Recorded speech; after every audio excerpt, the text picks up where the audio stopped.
అందరికీ నమస్తేనుల్లా welcome to MR Media Telangana. This is Rekha. Konda Surekha అంశం ఏదైతే కొండా సురేఖ అంశం ఉన్నదో రాష్ట్ర రాజకీయాల్లో ఒక సంచలన పిడుగు అంటారు కదా, అవి అట్లా మారిపోయింది. నిజంగా చెప్పాలంటే కొండా సుష్మిత చేసిన వ్యాఖ్యలు ఏవైతే ఉన్నాయో ఆ వ్యాఖ్యలు అబద్ధము, అవి నిజం కాదు అని చెప్పేసి కొట్టిపారేసేంత దమ్ము ధైర్యము ఈ రేవంత్ రెడ్డి దగ్గర ఉన్నదా, లేకపోతే పొంగిలేటి శ్రీనివాసరెడ్డి దగ్గర ఉన్నదా? లేకనే ఆడలేక మధ్యలో దరువు అన్నట్లు మొత్తం మీద కొండా సురేఖ మీద వేటేయాలి, కొండా సురేఖ మంత్రి పదవి వీకేయాలి. ఇగో ఈ ఆలోచనతోనే రేవంత్ రెడ్డి ముందడికి పోతా ఉన్నాడు. మరి దానికి సమాధానం చెప్పి అది అబద్ధం కాదు, అది నిజం కాదు, లేకపోతే అబద్ధం కాదు, నా తమ్ముడికి నేను 200 కోట్ల ప్రాపర్టీ కట్టబెట్టలేదు, నాకు ముఖ్యమంత్రి కాగానే కొమ్ములు రాలేదు, ఇదంతా చెప్పే ధైర్యము రేవంత్ రెడ్డి దగ్గర ఉన్నదా? లేదు కాబట్టే క్రమశిక్షణ కమిటీ నుంచి నోటీసులు పంపించారు. నోటీసులకు ఆమె స్పందించిన తర్వాత ఏం చెప్పిర్రు, ఏం కథ తెలియదు, నా బిడ్డ మాట్లాడిన దానికి నాకేం సంబంధము అని చెప్పేసి మాట్లాడిండ్రు కదా. తర్వాత ఇంకో లెటర్ కూడా రాసింది కొండా సురేఖ క్రమశిక్షణ కమిటీకి. రివర్స్ అటాక్ కొండా సురేఖ చేస్తూ ఉన్నది, ఇడిచిపెట్టేది లేదు, తగ్గేది లేదు అన్నట్లుగా మాట్లాడుతూ ఉన్నారని చెప్పేసి వార్తలు కూడా బయటకు వచ్చినాయి. కొండా సురేఖ ఇంకొక లేఖ కూడా రాసింది క్రమశిక్షణ కమిటీకి. దాని మీద మల్లు రవి స్పందించారు. క్రమశిక్షణ కమిటీ చైర్మన్గా ఆయన ఉన్నారు కాబట్టి స్పందించారు. అసలు ఏమైంది, ఎటు పోతా ఉన్నది? రేవంత్ రెడ్డి చక్రం తిప్పుతా ఉన్నాడట, కొండా సురేఖ మీద వేటు పడేటట్లుగా చక్రం తిప్పుతా ఉన్నాడట. ఏ విధంగా చక్రం తిప్పుతా ఉన్నాడు, ఏం కథ, మనం అన్ని ముచ్చట్లు ఈ వీడియోలో మాట్లాడుకుందాము. మీరు ఒక్క సబ్స్క్రైబ్ చేసుకోండి, మీ ఒక్క సబ్స్క్రైబ్ నాకు ఎంతో బలాన్ని ఇస్తుంది. రైట్, కొండా సురేఖ అంశము ఎప్పటికీ కొండా సురేఖ కొండా సుష్మిత కొరకరాని కొయ్యలెక్కనే తయారైన రేవంత్ రెడ్డికి అనే అంశము చాలా సార్లు నిరూపితమైంది. మేడారం సమ్మక్క సారక్క జాతర ఏదైతే ఉన్నదో జాతర విషయంలో, టెండర్ల విషయంలో దాదాపు 2,60 కోట్ల రూపాయలతోని మేడారం జాతర పనులు ఏవైతే ఉన్నాయో ఆ పనులు టెండర్లు పిలిచినప్పుడు దేవాదాయ శాఖ మంత్రిగా కొండా సురేఖ ఉన్నప్పటికి కూడా కొండా సురేఖకు చెప్పకుండా పొంగిలేటి శ్రీనివాసరెడ్డికి అప్పచెప్పిర్రు. పొంగిలేటి శ్రీనివాసరెడ్డికి సంబంధించిన టెండర్లు అప్పచెప్పిర్రు. ఆ కాంట్రాక్టర్ బాధ్యతలంతా పొంగిలేటి శ్రీనివాసరెడ్డికి అప్పచెప్పిర్రు. ఇది అందరికీ తెలిసిన ముచ్చట్ని, ఇది పాత ముచ్చట్ని. తర్వాత కొండా సుష్మిత ఏ విధంగా వ్యాఖ్యలు చేసిందో మనం చూసినాం. ఓఎస్డి సుమంత్కు సంబంధించి అది ఏది గన్ను పెట్టి బెదిరించిర్రు అట్లా ఇట్లా అన్న నేపథ్యంలో ఓఎస్డి సుమంత్కు సంబంధించి సుమంత్ను కాపాడే ప్రయత్నంలో కొండా సుష్మిత కూడా రేవంత్ రెడ్డి మీద చాలా వ్యాఖ్యలు చేసింది. కొండా సురేఖని ఇట్లా అన్నాడు, అట్లా అన్నాడు, మా అమ్మ ఎన్నోసార్లు ఏడ్చింది అని చెప్పేసి. అది కూడా తర్వాత రేవంత్ రెడ్డి బ్రదర్స్కు సంబంధించి ఇక్కడ ఏదో గుడి ఉంటుంది, లింగం ఉంటుంది అక్కడ, ఆ ప్రాంతం పేరు గుర్తొస్తలేదు, ఇట్లా పట్టుకుంటారు ఆ లింగాన్ని. అక్కడ ఆ భూముల మీద కన్నేసిండ్రు రేవంత్ రెడ్డి బ్రదర్స్ అని చెప్పేసి కూడా కొండా సుష్మిత బయట పెట్టింది. తర్వాత ఇట్లా కాలక్రమేణా వస్తుంటే రేవంత్ రెడ్డి మరి నిర్ణయించేది ఆయన కాదు అని చెప్పేసి టీపీసీసీ అధ్యక్షుడు మహేష్ కుమార్ గౌడ్ మొన్న కూడా చెప్పిండు. ఎవరు ముఖ్యమంత్రి, ఎవరు ఎమ్మెల్యే టికెట్ తీసుకుంటారు, ఎవరు మంత్రులుగా నియమించబడతారు. ఒకవేళ నిజంగానే రేవంత్ రెడ్డి నిర్ణయమే అయితే ఇంకా 2 బెర్తులు ఖాళీగా ఉన్నాయి, ఆ 2 బెర్తులను ఎందుకు భర్తీ చేస్తలేరు? రేవంత్ రెడ్డి నిర్ణయం తీసుకునేది అయితే మంత్రి పదవులు ఎవరికి ఇవ్వాలి అని చెప్పేసి రేవంత్ రెడ్డి ఎందుకు డిసైడ్ చేస్తలేరు? అందుకనే అధిష్టానం నిర్ణయం తీసుకుంటుంది. ఇక్కడ తీసుకునేది రేవంత్ రెడ్డి కాదు. పరకాల వేయిండు రేవంత్ రెడ్డి. పరకాల పోయిన కాడ మళ్ళా రేవూరు ప్రకాష్ రెడ్డికి ఎమ్మెల్యే టికెట్ అని చెప్పేసి ప్రకటించిండ్రు. అంతకుముందు కొండా సురేఖ బిడ్డ నేను పరకాల నుంచి బరిలో దిగుతా అని చెప్పేసి కూడా ప్రకటించుకున్నారు, బహిరంగంగానే చెప్పుకున్నారు వాళ్ళు. మరి పోయిన ఆయన పోటీ ఉన్నది కదా, ఈ పోటీ సాగల ఇట్లాంటి మాటలు నేను మాట్లాడద్దు అని చెప్పేసి నాలుకకింత అద్దు అది ఉండాలే కదా. ఆయన నోటి దురుస్తనం వల్ల ఇప్పుడు పార్టీలో ఇన్నిగానం లొల్లులు, పంచాయతీలు, రాష్ట్రంలో ఇంత అల్లకల్లోలము, ఆయన నోటి దురుస్తనమే ఇదంతటికి కారణం, ఇంకొకటి ఏమీ లేదు. ఆయన మొంటెద్దు పోకడా, ఇంకొకటి నోటి దురుస్తనం. రైట్, క్రమశిక్షణ కమిటీకి మళ్ళా లేఖ రాసింది కొండా సురేఖ. ఏమని లేఖ రాసిందయ్యా అంటే, అసలు దీన్ని కావాల్సుకొని నా మీద ఇట్లా వరుసెంబటి ఎమ్మెల్యేలతో దాడి చేపిస్తూ ఉన్నారు, వరుసెంబటి ఎమ్మెల్యేలు నా మీద దాడికి దిగుతూ ఉన్నారు, కావాల్సుకొని ఇదంతా చేస్తూ ఉన్నారు, తెర వెనుక ఎవరో ఉన్నారు, దాన్ని కనిపెట్టాల్సిన బాధ్యత క్రమశిక్షణ కమిటీ మీద ఉన్నది, ఢిల్లీ అధిష్టానం మీద ఉన్నది అని చెప్పేసి కొండా సురేఖ లేఖ రాసింది.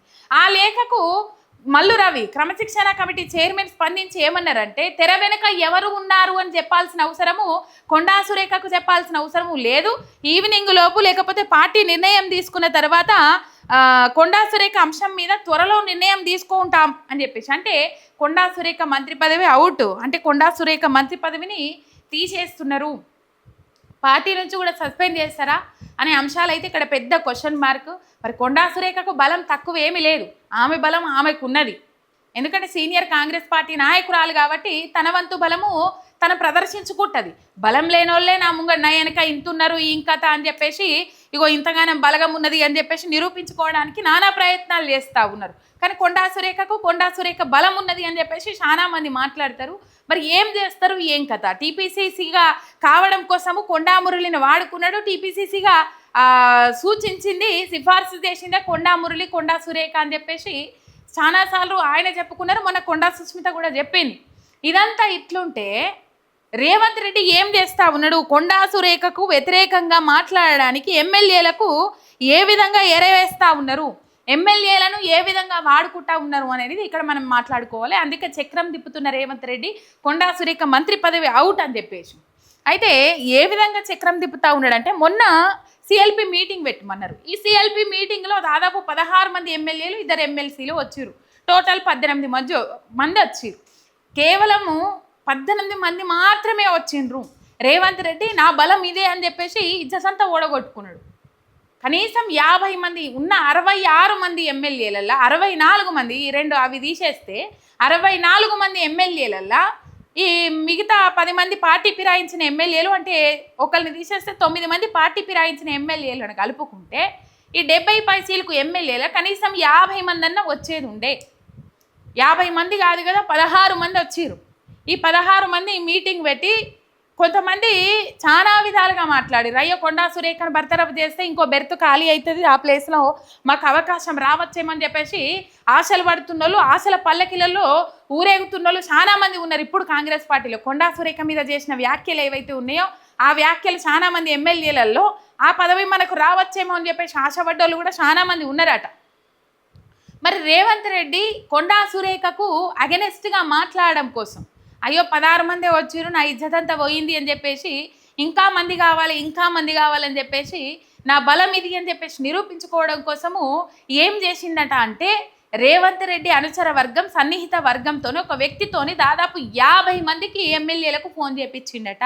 50 మంది ఎమ్మెల్యేలకు ఫోన్ చేపించి మీరు కొండా సురేఖకు అగెనెస్ట్గా మాట్లాడండి, మీకు ఆఫర్ల మీద ఆఫర్లు ఉంటాయి, మీకు ఆఫర్లు కన్ఫర్మ్ చేస్తూ ఉన్నాం, ఇప్పటిదాకా మీకు పెండింగ్లో ఉన్న బిల్లుల ఫైళ్ళన్నీ క్లియర్ చేస్తాము, ఇదే మంచి అవకాశము అని చెప్పేసి ఎరయేసిందట రేవంత్ రెడ్డి. మనం చూసినాం కదా, దాదాపు చాలా మంది ఎమ్మెల్యేలు నిధులు వస్తలేవు, నియోజకవర్గాలలో అడుగు పెట్టలేకపోతా ఉన్నాము, ఇబ్బందికరమైన పరిస్థితులు ఉన్నాయి, పెళ్లిళ్లకు సావులకు తప్ప ఇంకో అభివృద్ధి పనికి మనం ఊళ్ళో అడుగు పెట్టలేకపోతున్నాము, ఇచ్చిన 6 గ్యారంటీలు అమలు చేయలేకపోతా ఉన్నాము, నిధులు సమకూరుస్తలేరు, నిధులు వస్తలేవు అని చెప్పేసి బట్టి విక్రమార్క వాళ్లకు లేఖలు రాసుడు, వాళ్ళు బట్టి విక్రమార్క కూడా లేఖలు రాసుడు, ఇవన్నీ జరిగినాయి. అబ్బాయి ఎందుకు వచ్చిన పంచాయతీ, బీసీ బిడ్డనే కదా, పోతేంది, ఆమెది తప్పున్నా లేకపోయినా ఆమె మీద మనము 4 మాటలు మాట్లాడితే ఈ పెండింగ్ బిల్లులన్నీ క్లియర్ అవుతాయి కదా అని చెప్పేసి ఆలోచనతోని మెజార్టీ ఎమ్మెల్యేలు కొండా సురేఖ మీద కొండా సురేఖను సస్పెండ్ చేయాలి, కొండా సురేఖను బర్తరఫ్ చేయాలని చెప్పేసి చెప్తా ఉన్నారట. ఇగో ఆశ గిట్ల పెట్టినాక వాళ్ళు ఊకుంటారా? అసలే రాజకీయం. ఇక రాజకీయాలంటే ఎట్లుంటాయో తెలుసు మనందరికీ. బిల్లులు క్లియర్ అవుతాయి అంటే ఏ పని చేయడానికైనా సిద్ధపడతారు, అవతలలో ఎంత మానం తిట్టమంటే అంతగానం తిడతారు, నిరాధారమైన ఆరోపణలు చేయమన్నా చేస్తారు. మొత్తం మీద బట్టి విక్రమార్క అంటే తాజా పరిణామాల మీద నేను వివరణ ఇచ్చుకుంటా అని చెప్పేసి కొండా మురళి బట్టి విక్రమార్కను అపాయింట్మెంట్ అడిగితే అపాయింట్మెంట్ని నిరాకరించిండ్రట. ఇవన్నీ పరిణామాలు చూస్తూ ఉంటే కొండా సురేఖ మీద గట్టి వేట పడబోతా ఉన్నది. వీళ్ళందరూ ఏకమైనరు, కొండా సురేఖను బర్తరఫ్ చేయాలని చెప్పేసి మెజార్టీ ఎమ్మెల్యేలు ఎవరైతే ఉంటారో వాళ్ళు కావాల్సుకొని కొండా సురేఖ మీద నిందలేస్తూ ఉన్నారు అని చెప్పేసి ఇక్కడ ఒక పాయింట్ అర్థం కావాలి మనకు. ఇక్కడ రేవంత్ రెడ్డి మొన్న మాట్లాడిండు, ఏమని మాట్లాడిండోల్లా బీఆర్ఎస్ పార్టీ నాయకులకు సంబంధించి, కేటీఆర్కి సంబంధించి మాట్లాడేటప్పుడు మీ చెల్లెనే అట్లా చేసింది, మీ చెల్లెనే ఆ విధంగా మీ మీద నిందలేస్తూ ఉన్నది అని చెప్పేసి రేవంత్ రెడ్డి ఒక సభలో మాట్లాడిండు. సందర్భం సమయం దొరికినప్పుడు డైవర్షన్ కోసము కూడబలుక్కొని అవి వాడుకుంటా ఉన్నారు. మరి కొండా సురేఖ బిడ్డ మాట్లాడితే ఒక న్యాయము, ఇటు కేటీఆర్ చెల్లెలు మాట్లాడితే ఒక న్యాయమా అని చెప్పేసి చాలా మంది ప్రశ్నిస్తూ ఉన్నారు. అగో అట్లేంది, ఇప్పుడు వాళ్ళ గురించి మాట్లాడితేనే నువ్వు వాడుకుంటావు, బహిరంగ సభల మీద మాట్లాడుకుంటావు. మరి ఇప్పుడు కొండా సురేఖ బిడ్డ నీ మీద స్వయంగా మాట్లాడుతుంది కదా, మరి దీన్ని ఎందుకు తీసుకోలేకపోతా ఉన్నాం అని చెప్పి చాలా మంది మాట్లాడుతూ ఉన్నారు. ఇది అందరికీ రేజ్ అయిన క్వశ్చన్. మొత్తం మీద పెండింగ్ బిల్లులు ఏవైతే ఉన్నాయో అవి క్లియర్ చేస్తాము అని చెప్పేసి ఈ ఎమ్మెల్యేలకు ఎరవేసిండ్రు. ఎమ్మెల్యేలకు ఎరవేసే వరకు మెజార్టీ ఎమ్మెల్యేలు ఆమెను బర్తరఫ్ చేయాలని చెప్పేసి మాట్లాడుతూ ఉన్నారట. బర్తరఫ్ చేయాలి, కొండా సురేఖను బర్తరఫ్ చేయాలని చెప్పేసి మాట్లాడుతూ ఉన్నారట.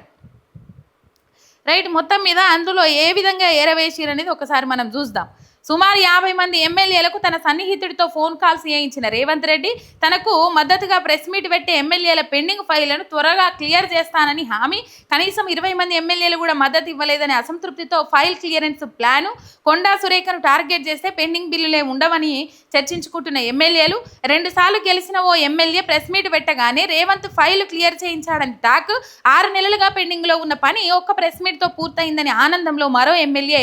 నల్లగొండ, వరంగల్, ఖమ్మం జిల్లాల ఎమ్మెల్యేలకు ఎక్కువగా ఫోన్లు వెళ్ళినట్టు పార్టీలో ప్రచారం. పొంగిలేటి వర్గాన్ని కూడా దారిలోకి తెచ్చుకునే పనిలో రేవంత్ సన్నిహితుడు వేం నరేందర్ రెడ్డి. ఇగో వేం నరేందర్ రెడ్డి మొన్న రంగంలోకి దిగి ఏం చేసిండు, వీళ్ళందరికీ ఫోన్లు చేసిండు. 50 మందికి 60 మందికి ఫోన్ చేస్తే 15 మంది 16 మంది వచ్చిరు.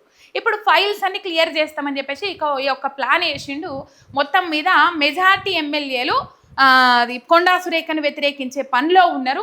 ఆయన మీనాక్షి నటరాజన్ రంగంలోకి దిగిర్రు. మరి ఏం నిర్ణయం తీసుకుంటారు, కొండా సురేఖ అంశం మీద ఏం నిర్ణయం తీసుకుంటారు అనేది ఇలా సాయంత్రమా రేపట్లోగా తేలిపోతుంది. రేవంత్ రెడ్డి వచ్చినాక తేలిపోతుంది అని చెప్పేసి చాలా మంది మాట్లాడుకుంటా ఉన్నారు. మరి బర్తరఫ్ చేస్తారా ఎమ్మెల్యేల? రేవంత్ రెడ్డి భాగోతం చూసిన తర్వాత కూడా మరి రేవంత్ రెడ్డి ముఖ్యమంత్రి ఈ విధంగా అవినీతి చేస్తూ ఉంటే మరి ఎందుకు అది చేస్తూ ఉన్నారు, లేకపోతే అవినీతిని బయట పెడితే ఇట్లా చేస్తారని చెప్పి సొంత పార్టీ అన్నట్టుగా మాట్లాడుతూ ఉన్నారు. కానీ మరి సొంత పార్టీ నాయకులను రేవంత్ రెడ్డి విమర్శించుకుంటూ పోతా ఉన్నాడు.